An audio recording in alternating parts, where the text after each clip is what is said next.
Okay. As I told you before, this class is a little bit different from the other classes. Uh, as you may also have been aware that in this class, I expect your involvement also. Okay. It is not like that you do some mathematical problems and then you can be rest sure that those problems will be coming in the exam and then you will be able to pass it. But here it needs some of your involvement in the sense that um, this is mostly an interdisciplinary subject. So there is a broader perspective needed from your side in order to make things clearer so that I also come to know where you all in the class stand in terms of getting a grasp of the subject itself. So let us start with the slide today. So we were at module number 4, that is related to disaster risk reduction. And so far we have discussed the various phases of disaster cycle or disaster management cycle, whatever you want to say. And then we come to know that it consists of 4 phases, starting from emergency response, then recovery and rehabilitation, then going back to your mitigation and preparedness.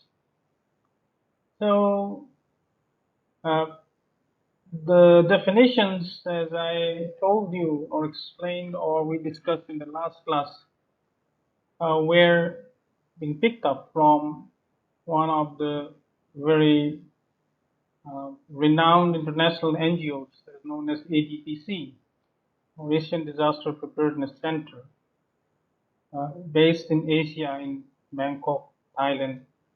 And then these definitions, or this terminologies are quite in line with the terminologies which are being written by the United Nations Agency for Disaster Risk Reduction, or you can say United Nations Office for Disaster Risk Reduction, or in abbreviation, this is UNDRR. But today, let us also see the definitions or the terminologies proposed by the UNDRR itself, which is in line with the definitions we have discussed. Okay, so as you remember the disaster management cycle, so we can start with the response. So that means response is immediately after the disaster. So today I'm going to read these definitions and then the areas where we need to explain, we need to pause, and then where we think that there is slight elaboration needed, uh, we'll spend some time on there. So response is basically actions taken directly before.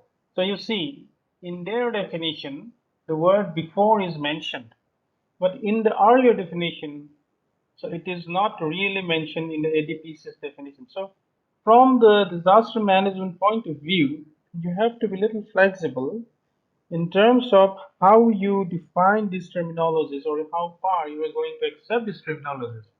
So this definition is coming from UNDRR, United Nations Office of Disaster Risk Reduction. So even it means the response activity can start, the disaster has not happened. So that means some part or some portion of the preparedness phase can be considered as response activity itself. So here it says actions taken directly before, during, or immediately after a disaster. So the other parts remains the same. So it is something to do when the disaster strikes and immediately after the disaster. and its goal is in order to save lives. So its primary goal is you have to save lives. There are no other goals. Then reduce health impacts so that people are not injured too much. Okay? Ensure public safety and meet the basic substances needed for the people affected. So response here is going a little bit broad in its definition, but the gist is remaining the same. So it is something that you do immediately after a disaster strikes.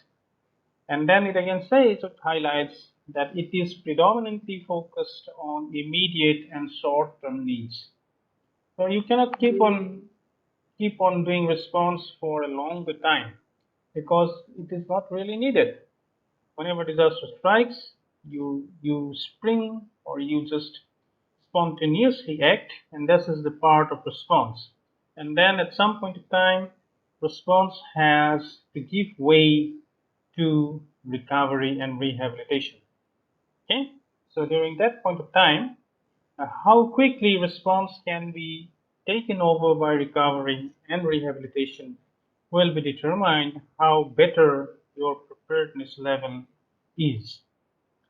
Okay, then coming back to the second definition, says recovery, and it says it is restoring or improving the livelihoods and health, as well as economic, physical, social, cultural, and environmental assets. Not only assets, it also includes systems and activities of a disaster-affected community or society. So that means recovery is to do with the resilience of a society. And then it is in line with the principles of sustainable development. And every time you recover or a society recovers, there is one hidden agenda of recovery itself that it has to be built back better. That means you want to go up to the stage better than what it was before the disaster. So that is one of the salient features of recovery. So, okay, so and also to avoid or reduce future disaster risk. So you see there is a blurred boundary between recovery and then again your preparedness activities. So to avoid or reduce future disaster risk, so that part actually falls into the part of preparedness. But again, as I said, recovery is a long time policy objective, or in that sense, it continues throughout all the disaster management phases as we have discussed, and then it may be for a longer time. So the basic difference between response and recovery is that response is predominantly focused on immediate and short-term needs, while recovery is actually for a longer period of time until and unless the society goes to a state where it was before, or it goes to build something that was better than before. Then what is rehabilitation and reconstruction? Rehabilitation is the restoration of basic facilities and facilities for the functioning of a community or society affected by a disaster. So rehabilitation is to build or build back the basic services or the facilities with whatever you have, whatever you are left with after the disaster. So rehabilitation is the phase that precedes reconstruction, or you can say reconstruction is a part of rehabilitation. And then what is reconstruction? Reconstruction is a little bit specific. And then here we have the need of engineers and civil engineers like you. So this may be the medium and short-term rebuilding, you see, rebuilding and sustainable restoration of resilient and critical infrastructures. So critical infrastructures include bridges, highways, roads, so on and so forth, and also services. So if there was a market which was disrupted, which couldn't function, then you have to build a marketplace, and then slowly and steadily people will start try to sell their goods, and then people will go in the economy and start to just regain. So it will also be a part of reconstruction. It also includes housing. People are left without houses. So where are you going to keep those people? For them, you will have to build some temporary shelters. This is also part of reconstruction. Facilities, not only housing, and livelihoods. So livelihood means uh, we have to be earning something, right? So we have to bring back everyone in the society up to uh, possible means of earning by themselves, and then require the full functioning community or society affected by the disaster. And this also has its principles of sustainable development. So sustainable development is nowadays, what's the buzzword you can say? Sustainable means so that you can continue it for a longer period of time. It is not that you will be exhausted. Whatever reconstruction measures that you are going to do for the society, it should it should be able to continue on itself for a longer period of time. It means it is not very short term, and then it should be self-dependent. It have not to be on some external help. And then ultimately, again, it should be building back to a better society or community with the help of all this infrastructure that has been constructed during this phase to avoid at the same time or reduce future disaster risk. That means whatever buildings or infrastructure that you may be building, it has to be built with the most latest technology that would involve a more resilient structure, and at the same time it will be able to sustain or at the same time reduce the future risk of same kind of disasters. Okay, so any questions you'd like to have? Then we also saw the difference between prevention and mitigation. So that cartoon is self-explanatory and the best example. So prevention is something that you deal with the source. Okay? But according to the definition given by UNDRR, it says that activities and measures to avoid existing and new disaster risks. Obviously, this is also the goal of mitigation, but it expresses the concept and intention to completely avoid potential adverse impacts of hazardous events. So, in order to completely avoid, you will have to do something at the source. That means if you do not want your house to be shaking during an earthquake, then you will have to stop the earthquake from completely happening itself. So it is not always possible to prevent these kind of hazards like earthquakes or some other geological hazards, but prevention itself is a concept which is very much at place in the whole cycle of disaster risk reduction. In some cases, it may be possible, for example, in cases of floods where you can divert the whole river, but in cases of earthquakes, prevention actually is not something that is actually very meaningful in its uh, uh, how to say interpretation.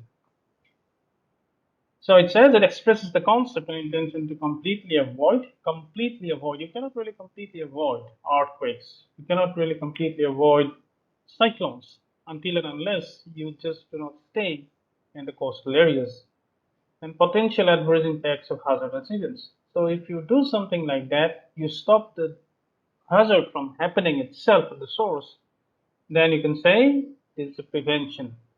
But again, in the examples, I also checked there. So these examples, I'm taking it from the UNDRR definition itself. It says that it includes dams or embankments. So if you construct a dam, you are stopping the downstream of the river, or embankments. If you're constructing an embankment, you were just channelizing the river, and that eliminates flood risks. Completely, you were not at the risk of flooding because the water cannot just overflow the banks theoretically. Then again, there may be some soft measures which are such as land use regulations. That means you are not allowed to go and then build houses wherever you want, but only at the designated places allowed by the government agencies which are responsible for that, and that do not permit any settlement in high-risk zones. It's the same thing. So you are not allowed to go and build a house in the middle of Brahmaputra, or middle of a river in the winter season. It is not permitted, right? This is a high risk zone. Seismic engineering designs that ensure the survival and function of critical buildings in any likely earthquake and immunization against vaccine preventable diseases. But the thing that we had a little bit confusion in the last discussion, whether immunization should be something considered as a prevention or a mitigation measure. But again, I checked here in the UNDRR definition. So it is categorized under the prevention. So our whatever concept with which we define the prevention, that we are stopping the disease from happening at the source. So immunization may be something that fits into that definition. So prevention measures can also be taken during or after the hazardous events or disaster to prevent secondary hazards. So sometimes in case of earthquakes, it's not really possible to prevent uh, the earthquake itself, but you can still prevent the secondary disasters associated with earthquakes, such as fires. So in that case, you take measures of prevention for secondary disasters, but for the primary disaster, we cannot really do anything on that. So primary disaster is the earthquake, and secondary hazard or disaster in this case would be the fire or their consequences, such as measures to prevent the contamination of water. So because of an earthquake, there may be some contamination of the general water supply of a town or a municipal area. So in that case, if you were preventing some measures, or if you were taking measures, not uh, measures so that these kind of things do not happen. These kind of things mean contamination of water. So in that case, this is a measure that may be categorized under prevention. Okay. So mitigation is that mitigation, you allow the disaster or the hazard to happen, but when you allow it, you build something around yourself in such a way that the effects of the hazard is minimized or lessened by the structural or the non-structural measure. So in that case, the difference is that we do not do something at the source. We do not try to stop the hazard from happening at the source itself. So mitigation is the lessening or minimizing of the adverse impacts of a hazardous event. So remember again the cartoon that when the rock falls, you are building a house so that even the rock hits the house first and then you are safe. So this is a classical example of mitigation. So mitigation measures may include engineering techniques and hazard resistant construction. So in this case, hazard resistant constructions uh, may be something that you do to prevent or to mitigate the hazard related with earthquakes.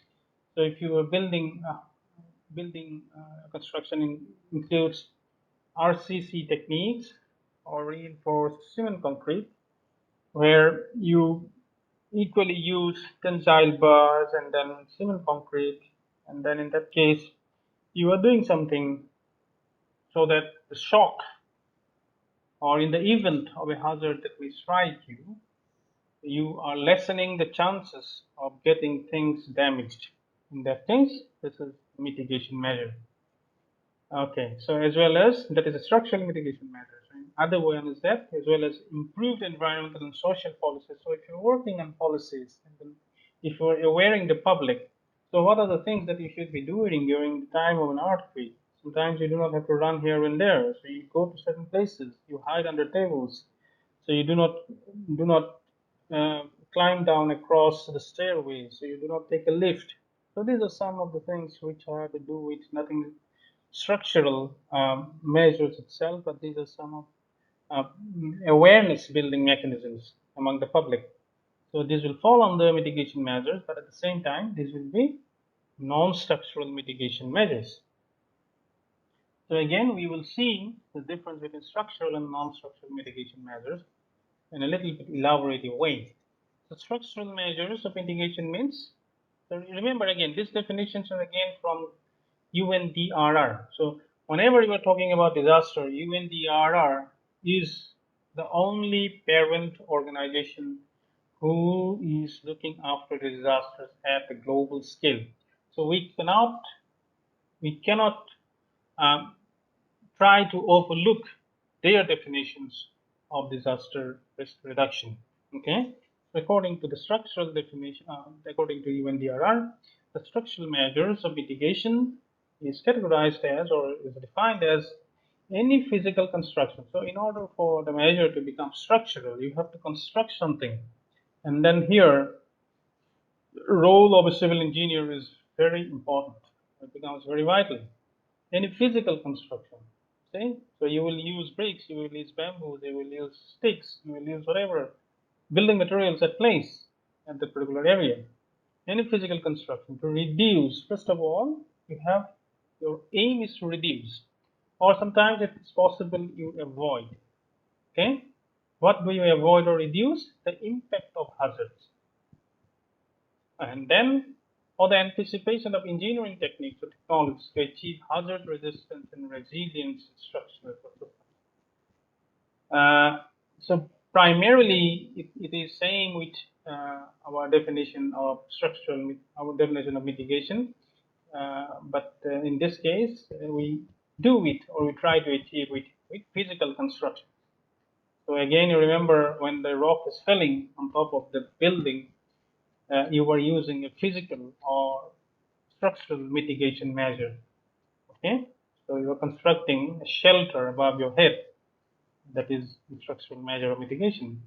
Some of the examples are if you're constructing a dam, okay, if you're constructing flood levees, or you were going for in case of coastal areas or ocean wave barriers, so that you are mitigating the the properties from coastal erosion, or maybe you are using some earthquake resistant construction, some special measures you are using, some dampers you are using.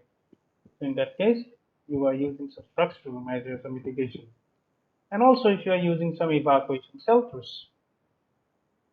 Evacuation shelters are some kind of settlement or shelters in the case when you have to run and then go and then take shelter on those areas or places. Okay, evacuation shelters may be also constructed during the time of flood disaster, where if the flood is coming in the night, you don't have anywhere to go, but you know that there are some places of high elevation which have been already constructed, and then if you go there, you can get a shelter, and then you can evacuate immediately to those shelters.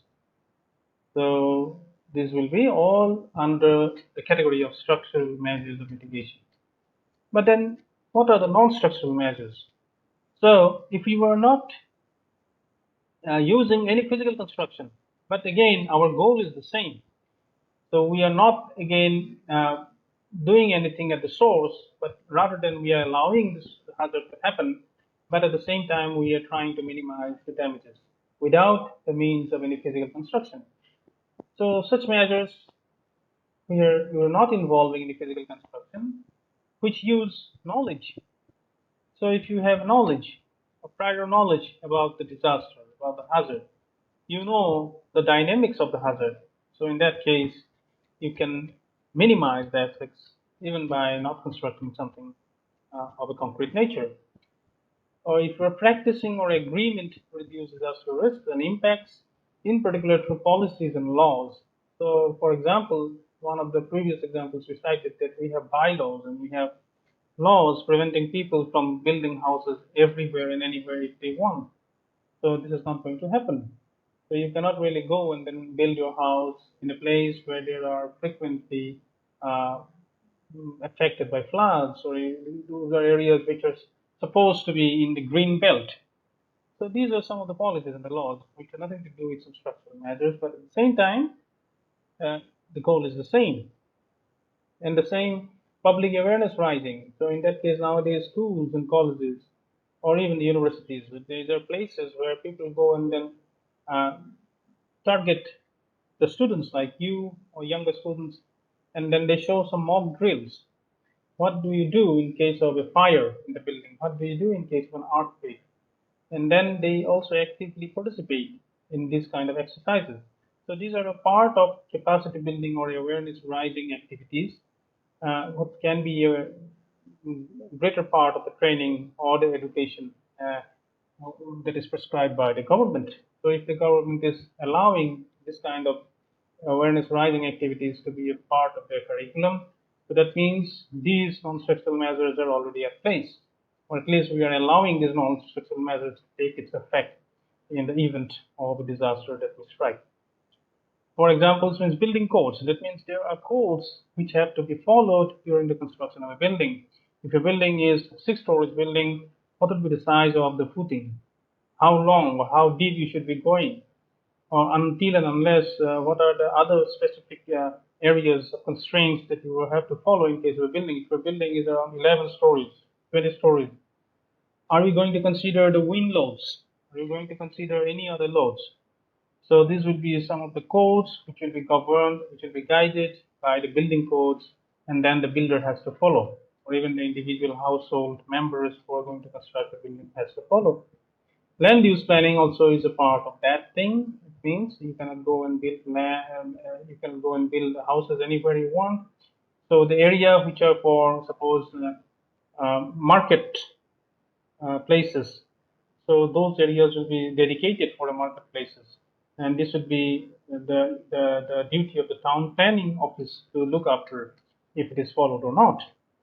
If there are some places where um, only hospitals are allowed, so those areas will be dedicated entirely to be built for hospitals. So there will be areas which will be allowed to build for schools and colleges.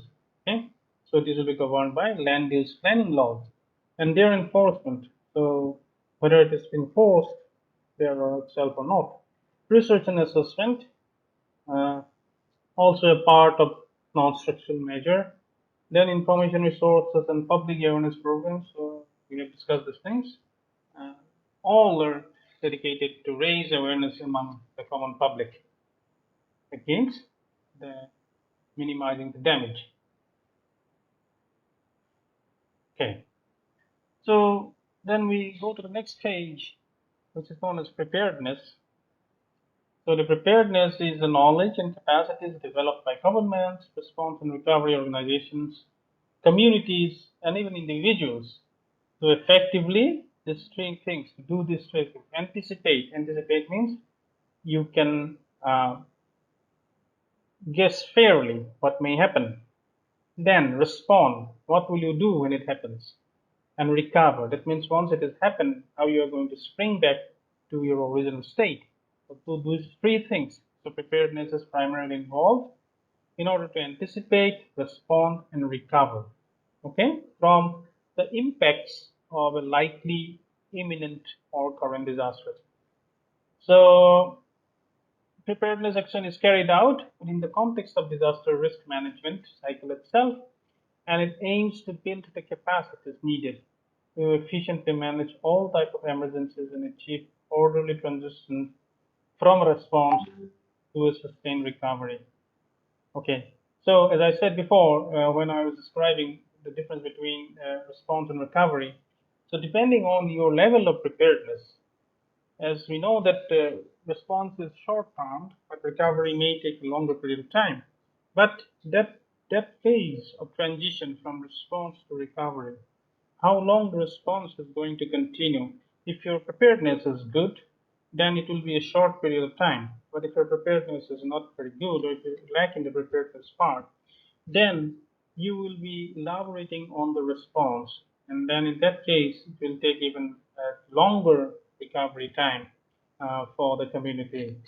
So preparedness is based on the sound analysis of disaster risks. So in that case, unless you have an idea or if you haven't analyzed the risks, which are quite likely, and then you do not know the interlinkages of these dynamics or key players which are predominant in the whole cycle, then probably I would say preparedness is actually not very good. And at the same time, one of the very important areas of preparedness is our early warning systems. So early warning systems, as I said, in case of cyclones, India said in 1999 during the time of the great super cyclone in Orissa, almost 1 lakh people lost their lives, but that was an unofficial figure. So in official figure, it was around 10,000. But in the cyclones which are happening after 1999, it is not that bigger cyclones are not happening, but we are improving ourselves upon the early warning phase. So we can now anticipate. So early warning is one of the important areas where the preparedness is built in the sense that you can anticipate how the disaster is going to behave, or what is the path of the disaster, what will be the velocity of the cyclone, what are the time at which it is going to hit which areas, what will be the storm surge, what will be the um, drop in the air pressure, so on and so forth, so many other things. This is only typical of cyclones. And then similarly, you can also give an early warning in the case of floods. But one of the important areas where we are lacking in terms of early warning still is the earthquake. So earthquake, we do not have some kind of really an efficient early warning system. So earthquake is, that is why it is called also a very sudden disaster. There are still some countries which are trying to improve on the early warning in case of an earthquake. So if you have studied earthquake, or later on when you will be studying an earthquake, you will know that there are three kinds of waves which are generated during the time of an earthquake. The first one is known as the P wave. Okay, the second one is the S wave, and third one is the surface waves. So between the time and the fastest traveling wave is the P wave. So whenever the P wave comes, there is certain amount of time that is needed for the secondary waves to come and then hit you. So there is a time difference or a time lagging between these waves. So this depends on the depth of the epicenter. So that is the only time which is available for an early warning, which is normally is utilized by many of the developed countries. So, for example, in case of Japan, this time is utilized. So it means they have this elaborate railway lines, and then they have one of the very high-speed bullet trains, also known as the Shinkansen Express. So it travels more than 300 kilometers.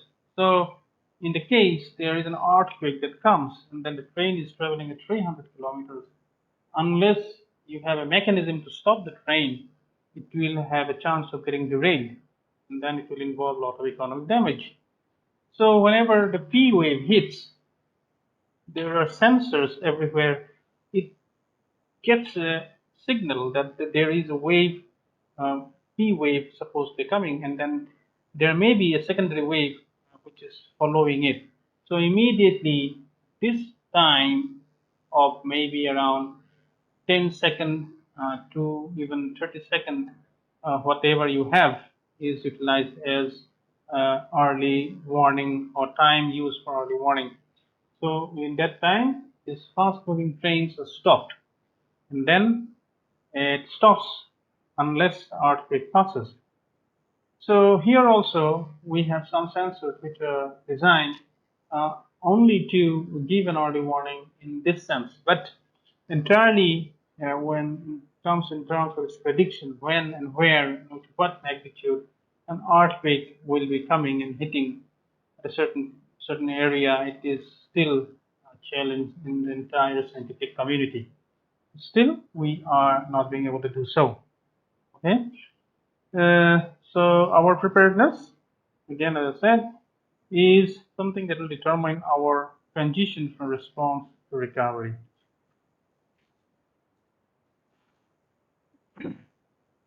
Okay. So there is another word where you have probably have seen here. It is known as the contingency planning. Okay. So it says that and includes this activities as contingency planning. So what is the contingency planning? So from disaster management point of view, you should be knowing what is a contingency planning. The contingency planning is normally a kind of planning that you to do uh, in the anticipation that there will be a disaster, and then you are going to deal with the disaster. Okay, so by definition, it says it is a management process that analyzes disaster risk and establishes the arrangements You basically keep things at place so that in case of a disaster, you can respond very quickly. So, what are the things that may be included in the contingency management or contingency planning? For example, you may be stockpiling things such as water bottles, or you may be stockpiling things such as emergency medicine, or food, or clothing in anticipation that there will be a flood which is going to hit. So normally you know the time of the year where floods normally do occur, and then you have to plan in advance. So you cannot be waiting till the moment that the flood will come and hit you, and then you will go for a planning. No, that will not happen. So in the preparedness phase itself, you have to do this contingency part. So it says it is a management process that analyzes disasters. So analyzes disasters means you analyze every aspect of the disaster. You analyze starting from the occurrence of the hazard. So what is the frequency of the hazard? What is the magnitude of the hazard? If the hazard is going to occur at a certain place, what will be its distribution? And then what are the communities around? What are the assets, or what are the exposures of living and non-living things? Depending on that, you try to find out the risk depending on the vulnerabilities of the communities, and then ultimately will be under the term of analyzing the disaster. And then for after you do that, and then you establish arrangements in advance. So everything you do in advance, that is the planning part, to enable a timely, effective, and appropriate response, so that it helps in your response. So the part of preparedness part, but as I said, it enhances the preparedness, or it makes the preparedness more efficient, so that in the case of disaster it happens, you have appropriate response, or your response is very quick. So again, on a separate note, it says contingency planning results in organized and coordinated courses of action with clearly identified institutional roles. So when a disaster comes, suppose within a district or within a state, there will be all the state agencies and the different departments which will have to take up different roles. So it is not that all the departments will be doing the same thing. So in that case, there will be a situation of chaos and redundancy, which is ultimately not welcomed in the case of the disaster itself. So you have to clearly define which organization is going to what, and then which organization is going to which different organization, and which organization is going to really function as the key respondents. And then there may be some organizations which will be in charge of the logistics or the finance, or some of the organizations which will be dealing with the manpower, and then so on and so forth. So these have to be defined, clearly written in their plans and policies even before the disaster occurs, and that would be a part of the contingency planning process. Then information process and operational arrangements. These are the things that we have mentioned for specific actors at time of need. So what would be the act, or what will be the role of the hospitals in case of an earthquake? So if there is a case of an earthquake, people are stranded within rubbles. So who will first go and respond? The fire brigade or the hospital staff itself? So if it is a paramedics and a fire brigade, so what will be the role of the paramedics? What will be the firefighters doing? So these roles have to be actually defined even before they go for response. Okay. So based on scenarios and possible emergency conditions of hazardous events, so they do it on some mock levels, so that they have this level of preparedness among themselves to quickly respond. It allows key actors to envision, and vision means you see in future, anticipate, when you expect this, and solve problems that can arise during the disasters. So contingency planning is very important.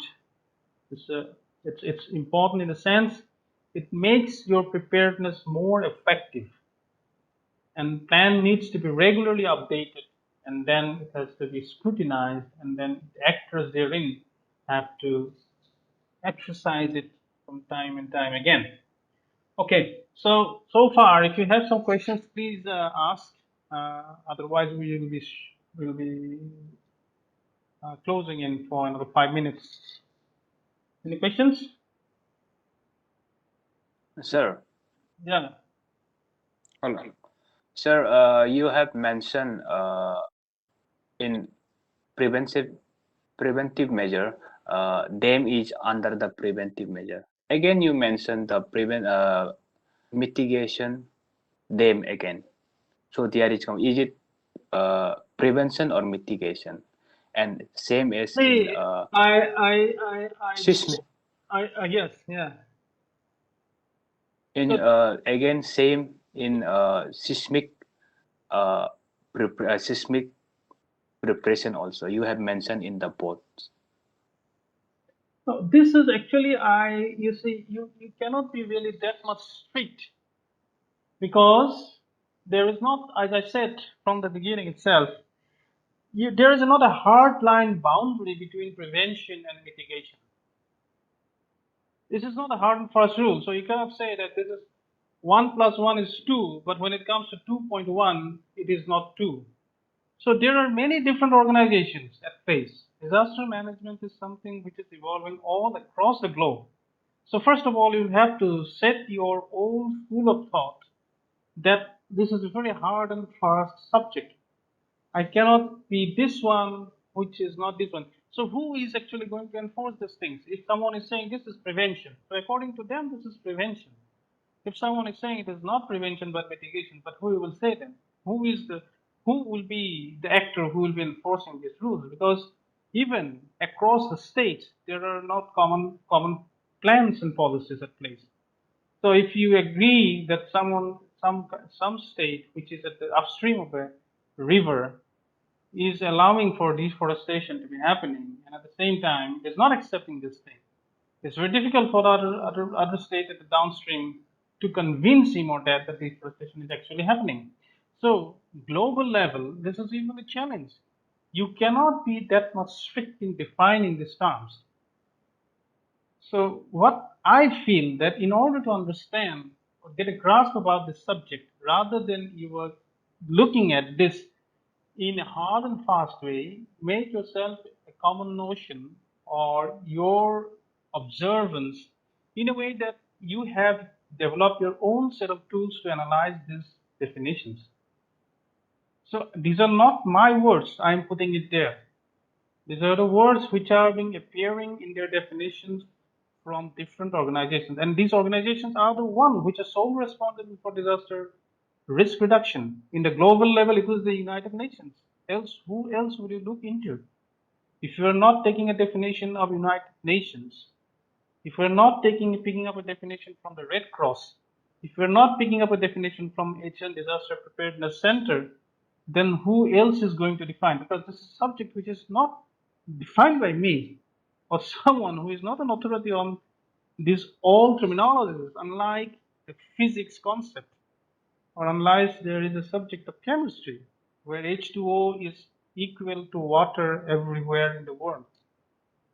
So there may be slight barriers, there may be some areas of grayness, there may be some areas of bufferance where some organization is defining it as a mitigation, or there may be some areas of grayness or fuzziness between mitigation and preparedness, between response and recovery, between reconstruction and rehabilitation. But as a student or as someone who is actually trying to learn about this whole concept, first and foremost thing you have to do, you have to keep an open eye to whatever definitions are there at place. So it is not like that. There may be some different interpretations. So you try to look into those interpretations. From which angle he is saying this is only prevention, but this may not be mitigation in one definition. So, so in that sense, my imperative to you will be you make a general tool set with which you try to see these definitions in the context of disaster management and why they are doing it.